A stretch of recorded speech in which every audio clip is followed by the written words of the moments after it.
నమో వెంకటేశాయ కళ్యాణాద్భుతగాత్రాయ కామితార్థప్రదాయినే శ్రీమద్వేంకటనాథాయ శ్రీనివాసాయ మంగళం. శ్రీమదఖిలాండకోటి బ్రహ్మాండ నాయకుడైనటువంటి ఆ వెంకటేశ్వర స్వామి వారి యొక్క దివ్యచరణ సన్నిధి యందు మనం నిత్యము కూడా మహాభారత అంతర్గత వనపర్వ ప్రవచన పారాయణం చేసుకుంటూ ఉన్నాం. అందులో భాగంగా ఈరోజు విఘ్నేశ్వర ధ్యానాది సంకల్పాదులను మనం ఆచార్యుల వారి ద్వారా మనం చేసుకుందాం. స్వామివారి యొక్క అనుగ్రహాన్ని పొందుదాం. ఓం విఘ్నేశ్వర ధ్యానం.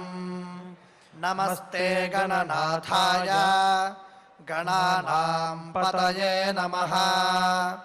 భక్తి ప్రియాయ దేవేశ భక్తేభ్యః సుఖదాయక. శ్రీనివాస ధ్యానం అనంతవేద సంవేద్యం నిర్దోషం గుణసాగరం అతీంద్రియం నిత్యముక్తం శ్రీనివాసం భజే నిశం. శ్రీకృష్ణ ధ్యానం వందే నవఘనశ్యామం పీతకౌశేయవాససం సానందం సుందరం శుద్ధం శ్రీకృష్ణం ప్రకృతేః పరం. వ్యాసధ్యానం వేదవ్యాసం స్వాత్మరూపం సత్యసంధం పరాయణం శాంతం జితేంద్రియక్రోధం సశిష్యం ప్రణమామ్యహం. అథ సంకల్పః శ్రీమదాదివరాహక్షేత్రే విరాజమానస్య జగద్రక్షణార్థమవతీర్ణస్య శ్రీమదఖిలాండకోటి బ్రహ్మాండ నాయకస్య శ్రీవేంకటేశ్వర స్వామినః పరిపూర్ణానుగ్రహేణ సర్వేషాం భక్తజనానాం ఆదివ్యాధి నివృత్తి ద్వారా ఆయురారోగ్యైశ్వర్యాభివృద్ధ్యర్థం సర్వారిష్ట నివృత్తి ద్వారా సకల శ్రేయోభివృద్ధ్యర్థం ధర్మార్థకామమోక్షాఖ్య చతుర్విధ పురుషార్థ సిద్ధ్యర్థం సమస్త పాపక్షయార్థం శ్రీ పరమేశ్వర ప్రీత్యర్థం శ్రీమన్మహాభారతే వనపర్వణి యథాశక్తి ఏకత్రింశాధ్యాయాంతర్గత శ్లోకపారాయణం ఆచార్యముఖేన కరిష్యామహే. శ్రీకృష్ణ పరబ్రహ్మణే నమః. నారాయణం నమస్కృత్య నరం చైవ నరోత్తమం దేవీం సరస్వతీం వ్యాసం తతో జయముదీరయేత్. శ్రీమదఖిలాండకోటి బ్రహ్మాండ నాయకుడైనటువంటి ఆ శ్రీనివాసుని యొక్క దివ్యచరణ సన్నిధియందు మనం నిత్యము కూడా మహాభారత అంతర్గత వనపారాయణంలో వనపర్వలో ఉన్నటువంటి అనేక ధర్మములను మనం తెలుసుకుంటూ ఉన్నాం. అందులో భాగంగా ఇంద్రియ నిగ్రహము మరియు పంచభూతముల యొక్క వివరణ విశేషాలను మనం తెలుసుకుంటూ ఉన్నాం. నిన్నటి ప్రవచనంలో కూడా మనం కొన్ని విషయాలను మనం తెలుసుకున్నాం. వాటిని ఈరోజు ఇంకొకసారి చరివిత చర్వణం చేసుకొని యథావిధిగా ఉపక్రమిద్దాం ఉపన్యాసంలోకి.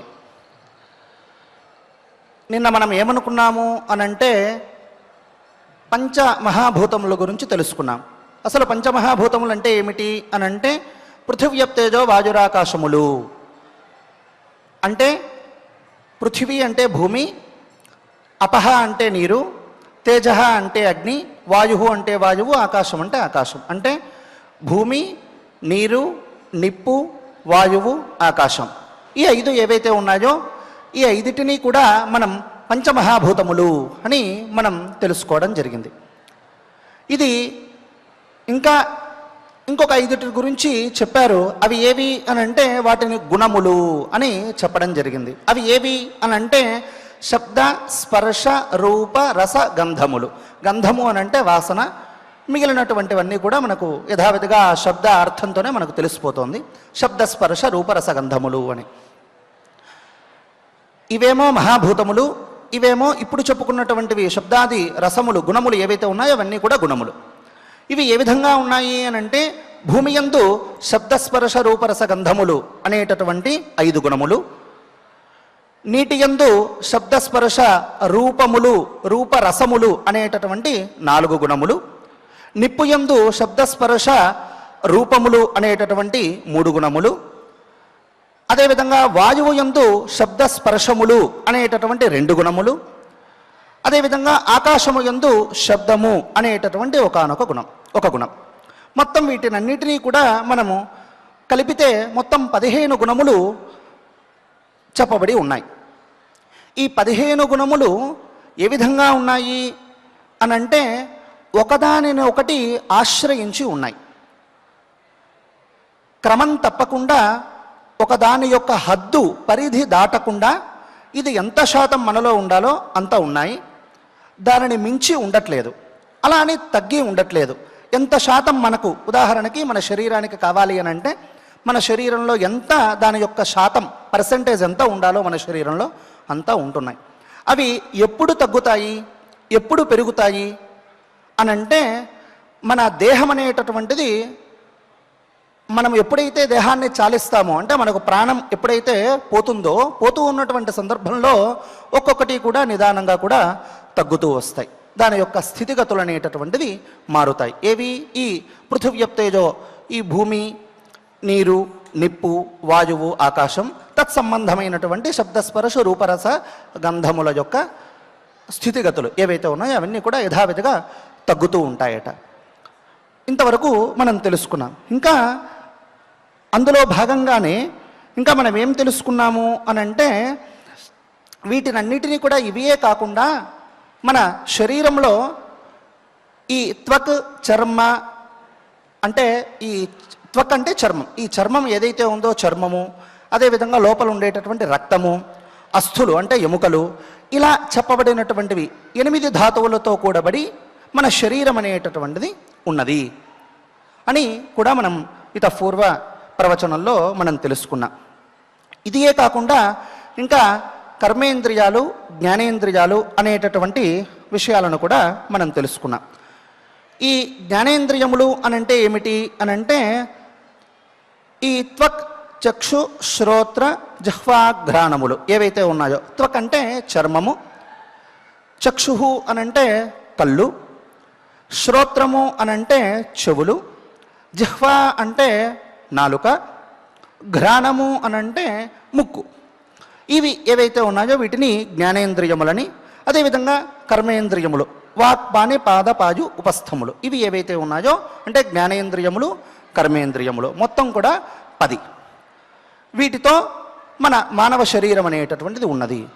ఇది మాత్రమే ఉన్నదా అనంటే ఇది మాత్రం లేదు, దీనితో పాటు ఇంకొక మనస్సు అనేటటువంటిది కూడా ఒకటి ఉన్నది అని.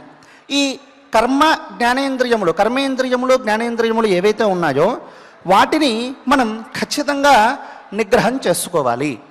నిగ్రహం చేసుకోకపోతే, సంయమనం చేసుకోకపోతే అంటే వాటిని మన అదుపులో ఉంచుకోకపోతే కలిగేటటువంటి ఫలితం ఏమిటి అనంటే దుష్ఫలితం ఖచ్చితంగా కలుగుతుంది. మరి దానిని ఏ విధంగా మనం నియంత్రణ చేసుకోవాలి అనంటే దానికి మూలమేమిటి అనంటే తపోమూలమిదం సర్వం. దానికి తపస్సే కారణము. తపస్సు చేయడం ద్వారానే ఈ ఇంద్రియములు ఏవైతే ఉన్నాయో, జ్ఞానేంద్రియములు కావచ్చు, కర్మేంద్రియములు కావచ్చు, ఏవైతే ఉన్నాయో వాటినన్నిటినీ కూడా మనం ఒక సంయమనం చేసుకోవచ్చు, అంటే నిశ్చయం చేసుకోవచ్చు, జాగ్రత్తగా ఉంచుకోవచ్చు, మన అదుపులో వాటిని చక్కగా ఉంచుకోవచ్చు. అందుకే చెబుతున్నారు, ఇంద్రియాణ్యేవ సంయమ్య తపోభవతి నాణ్యథ. ఇంద్రియములన్నీ కూడా కేవలము తపస్సు మూలకము ద్వారానే మన యందు నియంత్రణ కాబడి ఉంటాయట, లేదు అంటే ఉండవు అని చెబుతున్నారు. ఇంకా ఏమంటున్నారు అని అంటే ఇంద్రియాణ్యేవ తత్సర్వం యత్ స్వర్గ నరకావుభౌ నిగృహీత విసృష్టాని స్వర్గాయ నరకాగచ. ఈ ఇంద్రియములు ఉన్నాయి. ఈ ఇంద్రియముల యొక్క నిగ్రహము మనకు ఎప్పుడైతే ఉంటుందో ఖచ్చితంగా మనం స్వర్గాన్ని పొందుతాము. ఇంద్రియముల యొక్క నిగ్రహమును మనం అరికట్టలేకపోతే దానిని మనం అదుపులో ఉంచుకోలేకపోతే మనకు ఖచ్చితంగా నరకం అనేటటువంటిది ప్రాప్తిస్తుంది. చూడండి, ఉదాహరణకి మనం ఇంద్రియములలో ఏం చెప్పుకున్నాము అనంటే కళ్ళు చెప్పుకున్నాం, ముక్కు చెప్పుకున్నాం, నోరు చెప్పుకున్నాం, చెవులు చెప్పుకున్నాం, ఇలా చెబుతూ ఉన్నాం.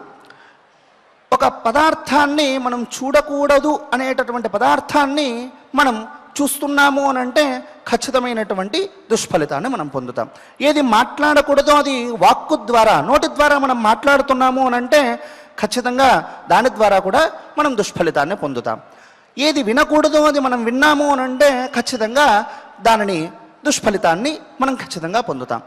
మరి ఏది చూడాలి, ఏది మాట్లాడాలి, ఏది వినాలి, ఏ విధంగా మనం ప్రవర్తించాలి అనంటే దానిని మనం ఏ విధంగా తెలుసుకోవాలి అనంటే ఇలా చెప్పబడినటువంటి మహాభారత, రామాయణ, భాగవత ఇత్యాది ప్రవచనముల ద్వారా మనం ఖచ్చితంగా ఇది చేయకూడదు, ఇది చెయ్యాలి, ఈ విధంగా మనం ప్రవర్తించాలి, ఈ విధంగా మనం ప్రవర్తించకూడదు అనేటటువంటి విషయాలను మనం తెలుసుకోవాలి. అలా తెలుసుకున్నటువంటి పిమ్మట ఆ ఇంద్రియములన్నిటినీ కూడా మనం నిగ్రహం చేసుకోవాలి. దీనికి ఒక దేవత అంటే దీనికంటూ ఒక అధికారి ఉంటారట. అది ఎవరు అని అంటే మనస్సు. వీటి అన్నిటి మీద అది ఆధిపత్యం చలాయిస్తూ ఉంటుందట. అందుకే చెబుతారు, భగవద్గీతలో కూడా చెబుతారు ఏమని అనంటే ఇంద్రియాణి పరాణ్యాహు.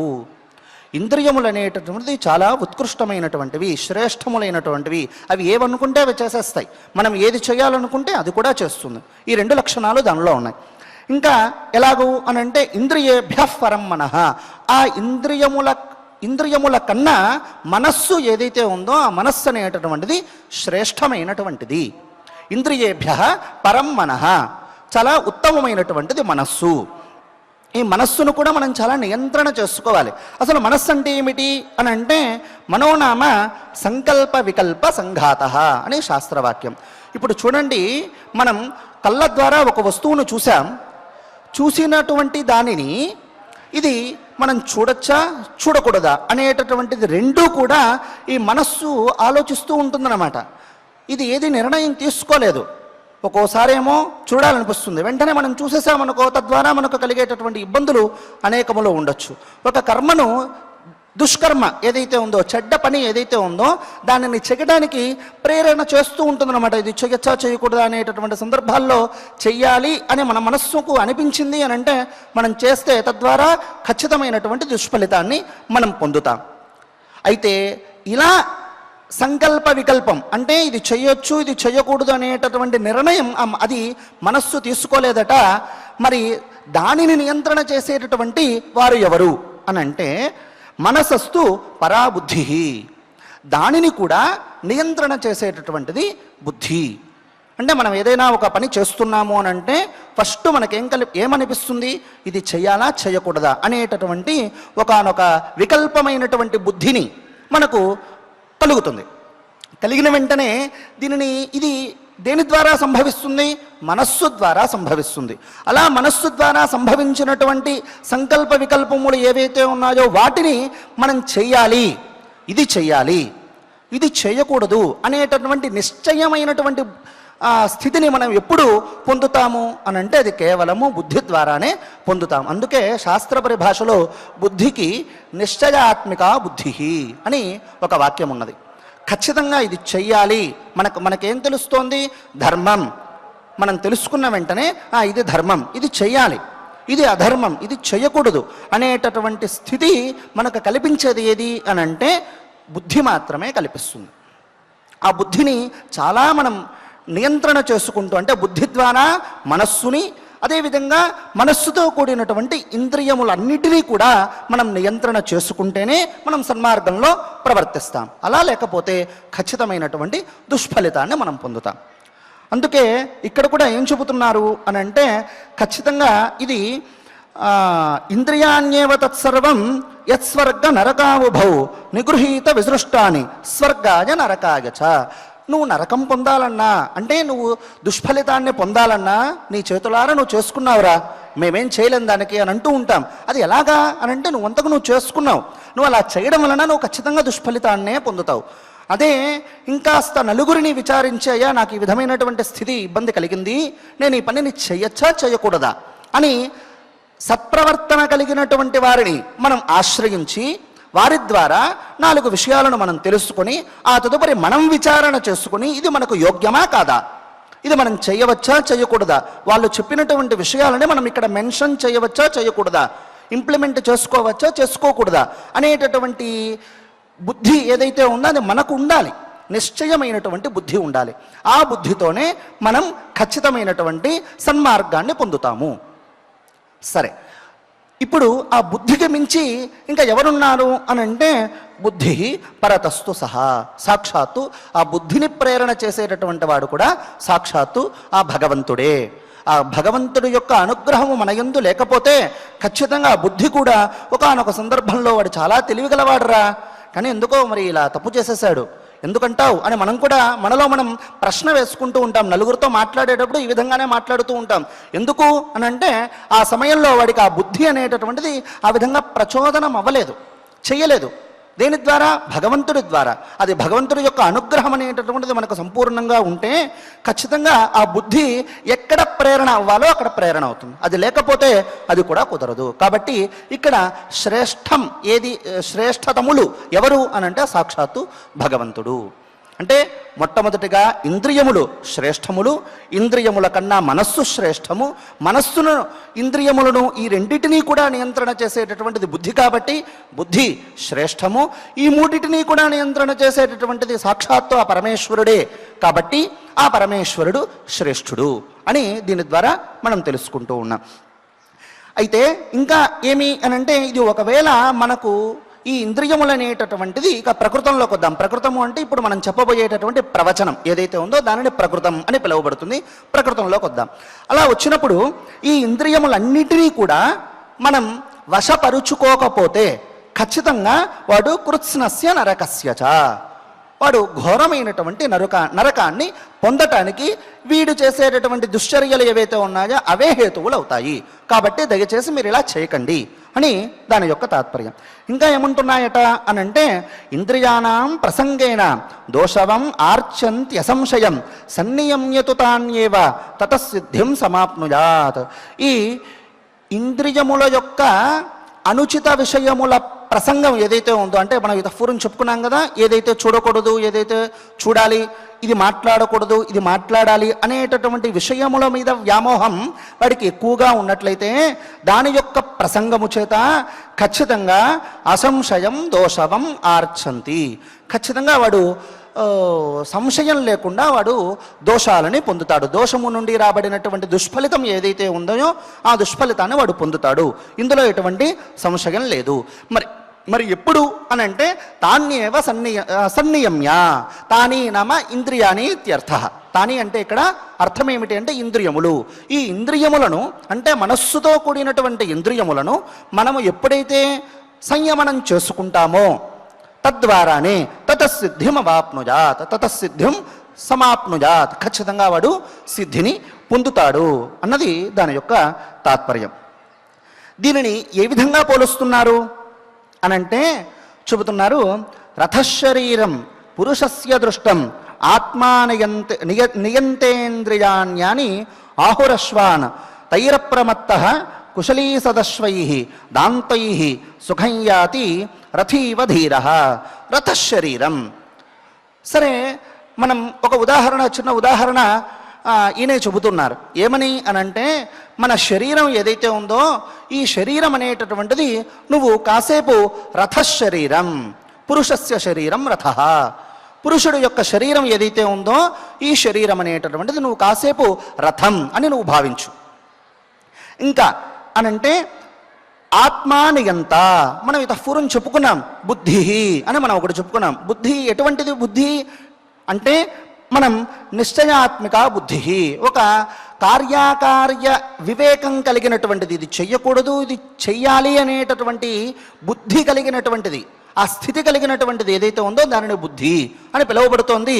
ఆ బుద్ధి ఏదైతే ఉందో అదే నియంత. నియంత అంటే సారథి అని అర్థం. ఈ శరీరమేమో రథముతో పోల్చడము, మనలో ఉన్నటువంటి బుద్ధి ఏదైతే ఉందో ఆ బుద్ధిని వీరు సారథి అంటే రథకుడు, ఒక రథాన్ని నడిపేటటువంటి వాడు ఎవడైతే ఉన్నాడో అతన్ని నియంత సారథి అని పిలువబడుతుంది అతను. ఇంకా ఇంద్రియాణ్యాహురశ్వాన్, ఈ ఇంద్రియములు ఉన్నాయి చూసారు, ఈ కర్మేంద్రియములు, ఈ జ్ఞానేంద్రియములు, మనస్సుతో కూడినటువంటి ఇంద్రియములు అని మనం పూర్వం చెప్పుకున్నాం. ఆ ఇంద్రియములన్నీ కూడా అశ్వాన్, అశ్వములు అని అంటే గుర్రాలు అని నువ్వు కాసేపు ఊహ చేసుకో.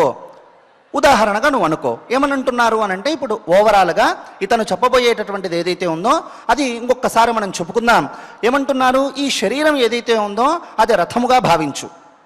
నీలో ఉన్నటువంటి ఇంద్రియములు ఏవైతే ఉన్నాయో, మనస్సుతో కూడినటువంటి ఇంద్రియములు ఏవైతే ఉన్నాయో అవి ఒక గుర్రములాగా నువ్వు భావించు. ఈ బుద్ధి ఏదైతే ఉందో ఆ బుద్ధిని నువ్వు సారథిగా భావించు. ఈ సారథి ఏం చేయాలి, ఒక రథాన్ని నడపాలి అని అంటే ఆ అశ్వముల యొక్క పగ్గములను దానిని గట్టిగా పట్టుకొని వీడు ఏ విధంగా అయితే పయనము చేయిస్తాడో అశ్వముల చేత అంటే గుర్రముల చేత ఏ విధంగా అయితే ఆ రథాన్ని తీసుకొని వెళుతూ ఉంటాడో ఆ విధంగా వీడు దుష్ఫలితం కావచ్చు, సత్ఫలితాన్ని కావచ్చు వీడు పొందవచ్చును. అంటే సన్మార్గంలో వెళితేనేమో, సన్మార్గంలో తీసుకొని వెళ్తేనేమో వీడికి శ్రీరామ రక్ష, లేదు దుర్మార్గంలో తీసుకొని వెళ్ళినట్లయితే వీడికి కలిగేటటువంటిది ఖచ్చితంగా దుష్ఫలితమే. కాబట్టి ఎప్పుడూ కూడా నీ బుద్ధి అనేటటువంటి ఈ సారథితో అంటే సారథ్యంతో ఈ ఇంద్రియములు అనేటటువంటి మనస్సుతో కూడినటువంటి ఇంద్రియములను నువ్వు గుర్రములుగా భావించి నీ ఈ పురుషస్య శరీరం అనేటటువంటి ఈ పురుష దేహం ఏదైతే ఉందో దానిని నువ్వు సన్మార్గంలో ప్రవర్తింపచేస్తావా లేదు అసన్మార్గంలో నువ్వు ప్రవర్తింపచేస్తావా, అది నీ చేతిలోనే ఉంది. కాబట్టి నువ్వు ఏం చేయాలి, నీకు నరకం కావాలి అని అంటే అసన్మార్గంలో ప్రవర్తించు. అసన్మార్గము అని అంటే దుర్మార్గము, చెడ్డపు త్రోవ అని అర్థం. సన్మార్గము అని అంటే మంచి బాట. ఆ మంచి బాటంలో నువ్వు ప్రవర్తిస్తే ఖచ్చితంగా నీకు స్వర్గం కలుగుతుంది, మోక్షం కలుగుతుంది, నీకు దీని ద్వారా సత్ఫలితమే నువ్వు అనుభవిస్తావు అని చెబుతూ ఉన్నారు. అలా చెప్పడంలో ఇంకాస్త ఉదాహరణ చెబుతూ ఉన్నారు. ఏమని అనంటే షణ్ణాం ఆత్మనియుక్తానాం ఇంద్రియాణం ప్రమాథినాం యోధీర ధారయేత్రస్మిన్ సస్యాత్ పరమసారథి. ఇంద్రియాణం ప్రమాథినాం యుక్తానాం షణ్ణాం. ఇవన్నీ కూడా నిత్యము కూడా ఈ ఇంద్రియములు మనల్ని అంటే మన మానవ ధోరణి ఏ విధంగా ఉంటుంది అని అంటే ఎప్పుడూ కూడా అసన్మార్గంలో అనంటే చెడుత్రోవలో ప్రయాణించడానికే ఇవన్నీ కూడా ఇష్టపడుతూ ఉంటాయట. ఎందుకంటే తద్వారా వచ్చేటటువంటి ఫలితం చాలా త్వరగా వస్తుంది కాబట్టి మనం కూడా వెంటనే దానిని ఇష్టపడతాం. సన్మార్గంలో ప్రవర్తిస్తే వచ్చేటటువంటి ఫలితం కాస్త ఆటంకాలు కలగచ్చు కానీ కాస్త నిదానంగా వస్తుంది. ఆ నిదానంగా వచ్చేంత వరకు మన మనస్సు అనేటటువంటిది ఉండదు, లోపల అతలాకుతలం అవుతూ ఉంటుందన్నమాట. మనకి ఇది రాకపోతే ఏ విధంగా, కాబట్టి ఖచ్చితంగా దుశ్చర్య చేయడానికే మనం ప్రయత్నిస్తూ ఉంటాం. అలాంటి సందర్భాల్లో మీరు యోధీర ధారయేత్రస్మిన్, ఆ పగ్గములు అనేటటువంటి ఇంద్రియములు ఏవైతే ఉన్నాయో, ఆ మనస్సుతో కూడినటువంటి ఇంద్రియములు ఏవైతే ఉన్నాయో ఆ అశ్వముల యొక్క పగ్గాలు మీరు చేతిలో పట్టుకొని మీరు ఏ విధంగా అయితే సారథ్యం వహిస్తారో అంటే మీరు ఏ విధంగా అయితే ఈ రథాన్ని నడిపిస్తారో మీరే పరమసారథి. మిమ్మల్ని మించినటువంటి వారు ఇంకొకరు లేరు. ఉత్తమ సారథిగా అంటే మనకు ఖచ్చితమైనటువంటి మోక్షం కలుగుతుంది అని దీని యొక్క తాత్పర్యం. ఈ విధంగా మనకు ఇంకాస్త మనం ఏ విధంగా ప్రవర్తించాలి, మానవ లోకంలో మనం ఏ విధంగా ప్రవర్తించాలి, ఏ విధంగా ఉండకూడదు, మన మనస్సు మన ఇంద్రియములు అనేటటువంటి వాటి యొక్క చేష్టలు ఏ విధంగా ఉంటాయి, వాటిని మనం ఏ విధంగా నియంత్రణ చేసుకోవాలి అనేటటువంటి విషయాలను చెబుతూ మీరు ఈ విధంగా వెళ్ళినట్లయితే స్వర్గాన్ని పొందుతారు అథవా మీరు సుఖాన్ని పొందుతారు అని చెబుతూ ఉన్నారు. ఇదియే కాకుండా ఇంకా ఇంద్రియాణం ప్రసృష్టానాం హయానాం ఇవ వర్త్మసు ధృతిం కుర్వీత సారథ్యే ధృత్యా తాని జగే ధ్రువం ఇంద్రియాణం విచరతాం యన్మనోను విధీయతే తదస్య హరతే బుద్ధిం నావం వాయురివాంభసి. చూడండి ఎంత మంచి మాట చెబుతున్నారో. ఈ శ్లోకంలో ఉన్నటువంటి తాత్పర్యం ఒక్కసారి మనం గ్రహిస్తే చాలా అద్భుతంగా ఉంటుంది. నిజంగానే కదా, నిజంగానే మనం ఇలాగే ఉంటామేమో అని అనిపిస్తూ ఉంటుంది. చూడండి ఏమంటున్నారు అని అంటే, నావం వాయురివాంభసి. ఉదాహరణకి ఒక నదిలో మనం వెళ్తూ ఉన్నాం, ఒక పడవ ద్వారా పడవను ఎక్కాం, నదిలో అలా ప్రయాణం చేస్తూ ఉన్నాం. లేదు ఒక సముద్రంలో మనం ఒక నడవలో ప్రయాణం చేస్తూ ఉన్నాం. ఇలా ప్రయాణం చేస్తూ ఉన్నటువంటి సందర్భంలో ఈ ఒక తెడ్డుకర్ర లాంటిది ఒకటి పెట్టుకొని ఈ పడవని ఏ విధంగా అయితే నడపాలి అనేటటువంటి జ్ఞానం ఉన్నటువంటి వాడు ఎవడైతే ఉన్నాడో అతను నడుపుతూ ఉన్నాడు. అలా నడపకుండా మనపాటికి మనము కేవలము పడవను మాత్రం అధిరోహించి అంటే ఎక్కి మనం అలా ఉన్నట్లయితే ఏమవుతుంది అని అంటే, వాయు ఇవాంభసి. మీరు నీటిలో పెద్ద వాయువు అనేటటువంటిది, గాలి అనేటటువంటిది ఎటువైపు అయితే వీస్తే మీ పడవ కూడా అటువైపే వెళుతుంది. అంతేకాని నీ నియంత్రణ అనేటటువంటిది ఎప్పుడూ కూడా ఉండదు. మన నియంత్రణ ఎప్పుడు ఉండాలి అని అంటే, మనం ఈ తెడ్డు అనేటటువంటి బుద్ధిని మనం ఎప్పుడైతే వినియోగింప చేసుకుంటామో అప్పుడు మనం చెప్పినట్లుగా ఈ పడవ అనేటటువంటిది నడుస్తుంది. మనం లక్ష్యం ఏదైతే పెట్టుకున్నామో ఆ లక్ష్యాన్ని మనం చేరగలుగుతాం. అలా లేకపోతే మనకు ఈ లక్ష్యం అనేటటువంటిది ఏది కూడా కలగదు, సంభవించదు. తద్వారా ఏమవుతుంది, మనం ఖచ్చితంగా అపజయాన్నే పొందుతాం. జయాన్ని ఎలా పొందుతాం? మనం లక్ష్యాన్ని ఉద్దేశించి మన యొక్క ప్రవర్తన అనేటటువంటిది ఉండాలి. అలా లేకుండా మనం ఏదో ఈ గాలివాటంగా అంటూ ఉంటాం. మనం పెద్దలు కూడా అదే చెబుతూ ఉంటారు, ఏదో గాలివాటంగా అలా తగిలిందయ్యా వీడికి అని అంటూ ఉంటాం. గాలివాటం అంటే అది ఎటు వీస్తే అటు వెళుతూ ఉండడం. దాని ద్వారా మనకు వచ్చేటటువంటి లాభం ఏంటి? లాభం రాకపోగా దుష్ఫలితాన్నే మనం పొందుతాం. ఏదో అదృష్టం బాగుంటే వాడికి 100-1000 రూపాయలు దొరకచ్చుగాక, తద్వారా వచ్చేటటువంటి దుష్ఫలితాలే ఎక్కువ. కాబట్టి ఎప్పుడూ కూడా కాస్త కష్టమైనప్పటికీ కూడా, తాత్కాలికమైనటువంటి కష్టమైనప్పటికీ కూడా మీరు ఖచ్చితంగా బుద్ధి ఏ విధంగా అయితే ప్రవర్తింపచేస్తుందో ఆ విధంగానే ప్రయాణించండి. అలా లేకపోతే మనం ఖచ్చితమైనటువంటి అపజయాన్నే మనం పొందుతాము అని దీని ద్వారా మనం తెలుసుకుంటూ ఉన్నాం.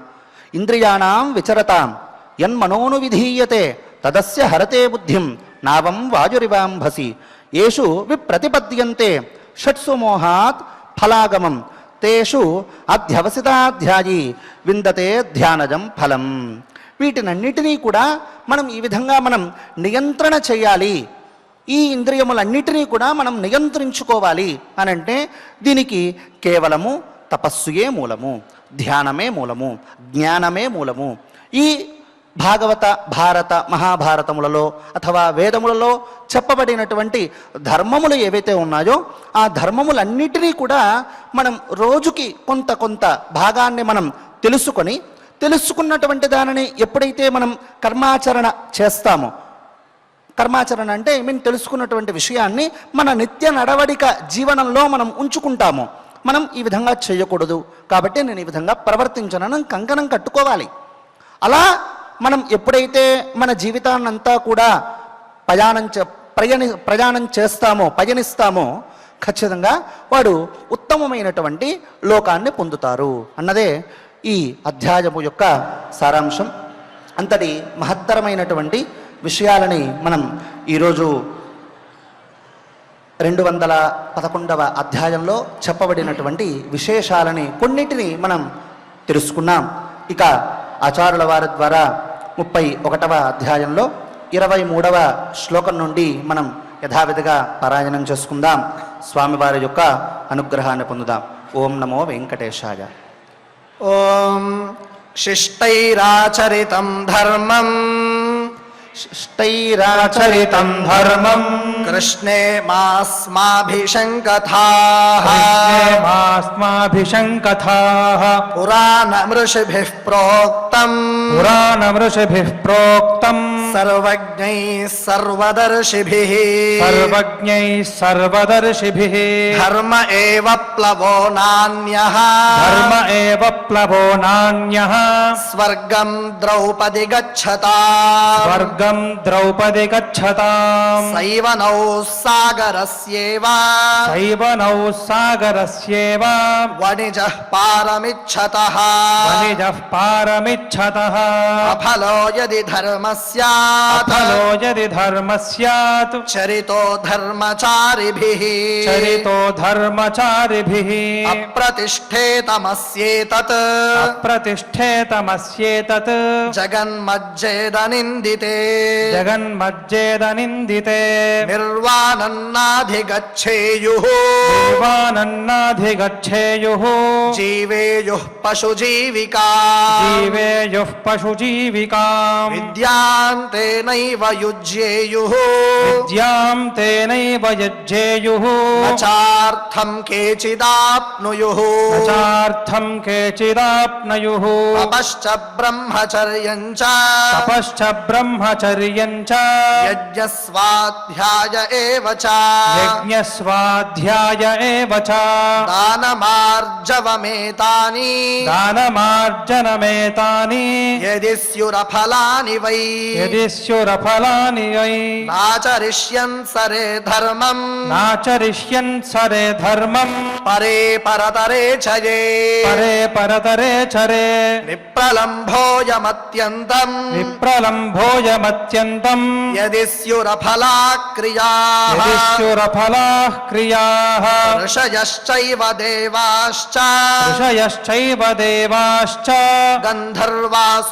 गन्धर्वासुरराक्षसाः गन्धर्वासुरराक्षसाः ईश्वराः कस्य हेतोस्ते ईश्वराः कस्य हेतोस्ते चरेयुर्धर्ममादृताः चरेयुर्धर्ममातृदाः फलदं त्विह विज्ञाय फलदं त्वः विज्ञाय धातारं श्रेयसि ध्रुवम् धातारं श्रेयसि ध्रुवम् धर्मं ते व्यचरन् कृष्णे धर्मन्ते व्यचरन् कृष्णे तद्भिः श्रेयः सनातनम् तद्धि श्रेयः सनातनम् सनायमफलो धर्मः सनायमफलो धर्मः नाधर्मो फलवानपि नाधर्मो फलवानपि दृश्यन्तेऽपि हि विद्यानाम् दृश्यन्तेऽपि हि विद्यानाम् फलानि तपसां तथा फलानि तपसां तथा त्वमात्मनो विजानीहि त्वमात्मनो विजानीहि जन्म कृष्णे यथा श्रुतम् जन्म कृष्णे यथा श्रुतम् वेत्थ चापि यथा जातः वेत्थ चापि यथा जातः दृष्टद्युम्नः प्रतापवान् दृष्टद्युम्नः प्रतापवान् एतावदेव पर्याप्तम् एतावदेव पर्याप्तम् उपमानं शुचिस्मिते उपमानं शुचिस्मिते कर्मणां फलमाप्नोति कर्मणां फलमाप्नोति धीरोल्पेनापि तुष्यति धीरोल्पेनापि तुष्यति बहुनापि ह्यविद्वासः बहुनापि ह्यविद्वासः नैव तुष्यन्त बुद्धयः नैव तुष्यन्त्य बुद्धयः तेषान्न धर्मजं किञ्चित् तेषान्न धर्मजं किञ्चित् प्रेत्य शर्मास्ति वा पुनः प्रेत्य शर्मास्ति वा पुनः कर्मणाश्रुतपुण्यानाम् कर्मणाश्रुतपुण्यानां पापानां च फलोदयः पापानां च फलोदयः प्रभवश्चात्ययश्चैव प्रभवश्चात्ययश्चैव देवगुह्यानि भाविनि देवगुह्यानि भाविनि नैता निवेदयः कश्चित् नैता निवेदयः कश्चित् मुह्यन्तेऽत्र प्रजा इमाः मुह्यन्त्येऽत्र प्रजा इमाः अपि कल्पसहस्रेण अपि कल्पसहस्रेण सश्रेयोऽधिगच्छति सश्रेयोऽधिगच्छति रक्षान्येतानि देवानां यान्येतानि देवानां गूढमाया हि देवताः गूढमाया हि देवताः कृताशाश्च व्रताशाश्च कृताशाश्च प्रताशाश्च तपसा दग्धकिल्बिषाः तपसा दग्धकिल्बिषाः प्रसादैर्मानसैर्युक्ताः प्रसादैर्मानसैर्युक्ताः पश्यन्त्येतानि वै द्विजाः पश्यन्त्येतानि वै द्विजाः सफला दर्शनात् धर्मः सफला दर्शनात् धर्मः शङ्कितव्यो न देवताः शङ्कितव्यो न देवताः यष्टव्यं च प्रयत्नेन यष्टव्यं च प्रयत्नेन दातव्यं चानसूयता दातव्यं चानसूयता कर्मणां फलमस्तीह कर्मणां फलमस्तीह तथैतद्धर्मशासनम् तथैतद्धर्मशासनम् ब्रह्म प्रोवाच पुत्राणाम् ब्रह्म प्रोवाच पुत्राणाम् यदृशिर्वेदकश्यपः यदृशिर्वेदकश्यपः तस्मात् ते संशयः कृष्णे तस्मात् ते संशयः कृष्णे निहार इव नश्यतु निहार इव नश्यतु यवस्य सर्वमस्तीति यवस्य सर्वमस्तीति नास्तिक्यं भावमुत्सृज नास्तिक्यं भावमुत्सृज ईश्वरं चापि भूतानाम् ईश्वरं चापि भूतानां धातारं मा च वैक्षिपा धातारं मा च वैक्षिपा शिक्षस्वैनं नमस्वैनं शिक्षस्वैनं नमस्वैनं माते भूत् बुद्धिरीदृशी माते भूत् बुद्धिरीदृशी यस्य प्रसादात् तद्भक्तः यस्य प्रसादात् तद्भक्तः मर्त्यो गच्छत्यमर्त्यताम् मर्त्यो गच्छत्यमर्त्यताम् उत्तमां देवतां कृष्णे उत्तमां देवतां कृष्णे मावमं स्थाः कथञ्चन पावनं स्थाः कथञ्चन इति इति श्रीमहाभारते श्रीमहाभारते वनपर्वान्तर्गता वनपर्वान्तर्गता अर्जुनाभिगमन पर्वणि अर्जुनाभिगमनपर्वणि युधिष्ठिरवाक्ये युधिष्ठिरवाक्ये 31 एकत्रिंशोऽध्यायः చక్కగా ఆచార్యుల వారి ద్వారా మనం పారాయణం చేసుకున్నాం. ఇక గోవిందనామ సంకీర్తన చేయుటకు అన్నమాచార్య ప్రాజెక్టు కళాకారులు డాక్టర్ ఆర్ శ్యామ్ కుమార్ గారు వారి బృందం అంతా కూడా సిద్ధంగా ఉన్నది. మనమంతా కూడా చక్కగా గోవిందనామ సంకీర్తన చేసుకుందాం, స్వామివారి యొక్క అనుగ్రహాన్ని పొందుదాం.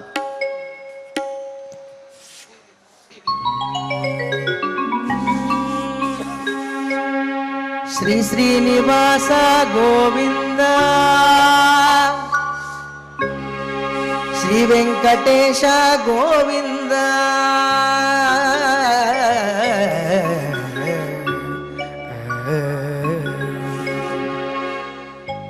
శ్రీ శ్రీనివాస గోవింద శ్రీ వెంకటేశ గోవింద భక్తవత్సల గోవింద భాగవత ప్రియ నిత్య నిర్మల గోవింద నీలమేఘ శ్యామ గోవింద పురాణ పురుష గోవింద పుండరీకాక్ష గోవింద నందనందన గోవింద నవనీత చోర గోవింద పశుపాలక శ్రీ గోవింద పాప విమోచన గోవింద దుష్ట సంహార గోవింద దురిత నివారణ గోవింద కష్ట పరిపాలక గోవింద కష్ట నివారణ గోవింద గోవింద హరి గోవింద గోకుల నందన గోవింద గోవింద హరి గోవింద గోకుల నందన గోవింద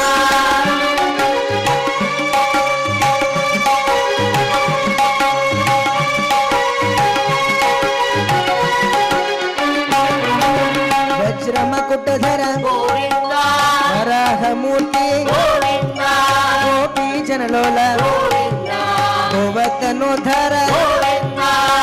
దశరథ నందన దశముఖమర్దన పక్షివాహన పాండవ ప్రియ మత్స్యకూర్మ మధుసూదన హరి వరాహ నరసింహ వామన భృగురామ బలరామానుజ బౌద్ధ కల్కిధర వేణుగాన ప్రియ వెంకటరమణ గోవింద హరి గోవింద హరి గోవింద గోకుల నందన గోవింద గోవింద హరి గోవింద గోకుల నందన గోవింద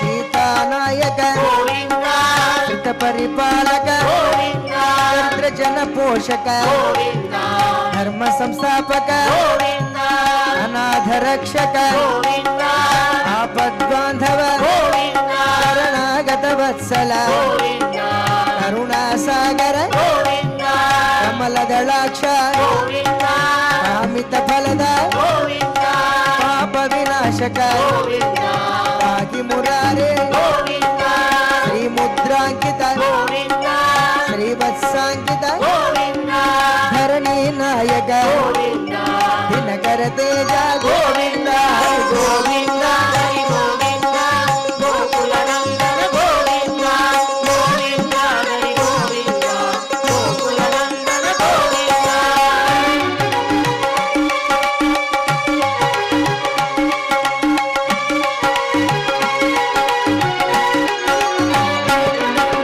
పద్మావతి ప్రియ ప్రసన్నమూర్తి అభయహస్త అక్షయ వరద శంఖ చక్రధర జగదాధర విరజాతిరస్థ విరోధి మర్దన కాలగ్రామధర సహస్రనామ లక్ష్మీ వల్లభ లక్ష్మణాగ్రజ కస్తూరి తిలక కాంచనాంబర్ధర గరుడ వాహన గజరాజ రక్షక గోవింద హరి గోవింద హరి గోవింద గోకుల నందన గోవింద గోవింద హరి గోవింద గోకుల నందన గోవింద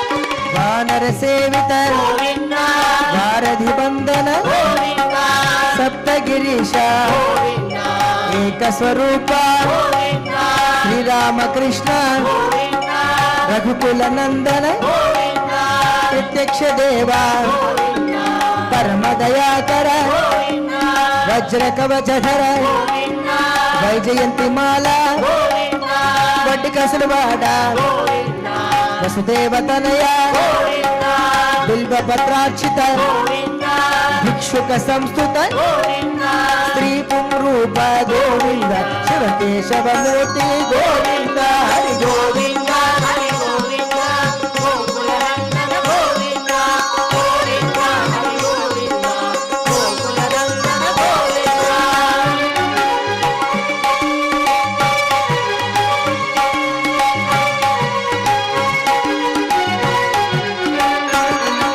బ్రహ్మాండ రూప భక్త రక్షక నిత్య కళ్యాణ నీరజనాభ ఆధిరామ ప్రియ హరి సర్వోత్తమ జనార్దన మూర్తి జగ సాక్షి రూప గోవింద అభిషేక ప్రియ అపన్నివారణ రత్న కిరీట రామానుజనుత గోవింద స్వయం ప్రకాశ గోవింద ఆశ్రిత భక్ష గోవింద నిత్య శుభ ప్రద గోవింద నిఖిల లోకేశ గోవింద హరి గోవింద హరి గోవింద గోకుల నందన గోవింద గోవింద హరి గోవింద గోకుల నందన గోవింద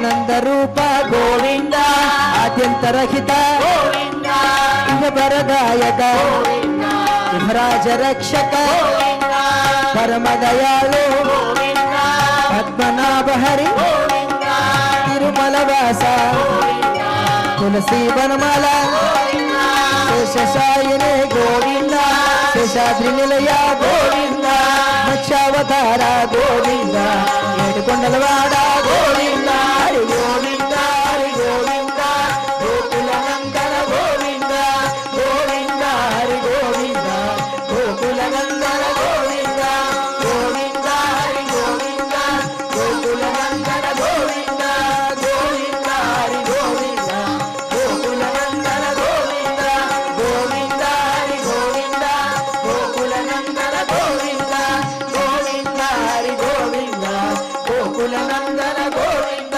గోకుల నందన గోవింద గోకుల నందన గోవింద గోకుల నందన గోవింద గోకుల నందన గోవింద గోకుల నందన గోవింద ఏడుకొండలవాడ వెంకటరమణ గోవింద గోవింద వెంకటేశ్వరవాడ వనజనాభ గోవింద గోవింద అడుగుడుగుల దండాలవాడ నాగలక్ష్మ గోవింద గోవింద గోవింద గోవింద గోవింద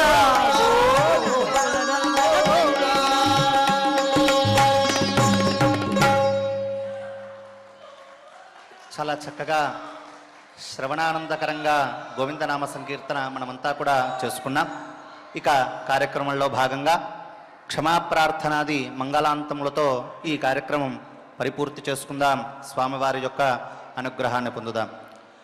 అథ క్షమా ప్రార్థనా యదక్షరపదభ్రష్టం మాత్రాహీనం చ యద్భవేత్ తత్సర్వం క్షమ్యతాం దేవ నారాయణ నమోస్తుతే. అథ లోకక్షేమ ప్రార్థనా స్వస్తి ప్రజాభ్యః పరిపాలయంతాం న్యాయేన మార్గేణ మహీం మహిషాః. గోబ్రాహ్మణేభ్యః శుభమస్తు నిత్యం. లోకాః సమస్తాః సుఖినో భవంతు. అథ భగవత్ సమర్పణం కాయేన వాచా మనసేంద్రియైర్వా బుద్ధ్యాత్మనా వా ప్రకృతే స్వభావాత్ కరోమి యద్యత్ సకలం పరస్మై నారాయణాయేతి సమర్పయామి. అథ మంగళం శ్రియః కాంతాయ కళ్యాణ నిధగే నిధగేర్థినాం శ్రీవేంకట నివాసాయ శ్రీనివాసాయ మంగళం. Sun Life multi speciality hospital ప్రజలకు నిరంతర వైద్య సేవలు అందిస్తున్న హాస్పిటల్.